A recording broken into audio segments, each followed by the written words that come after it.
This is part 2 of my DIY pampas arrangement. You can go watch part 1 to see how we got here. So we left off with wanting the pampas to get fluffed up, but unfortunately the past few days were so windy the foam started deteriorating and I realized that it wasn't stable at all. But before I show you what I got instead, I just want to quickly show you how I made the base. Super simple, all you need to do is screw everything in and that's it.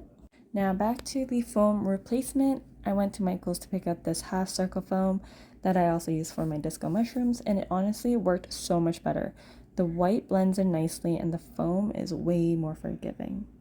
I mentioned in my last video how I would fill in the spaces in between.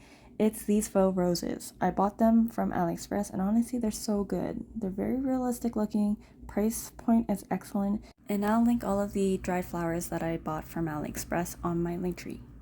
I'm pretty happy with how this is looking so far. I have to make a second arrangement as well, so I'm just going to make sure I have enough for that and then see if I can fill in the rest with any of the leftovers if there is any.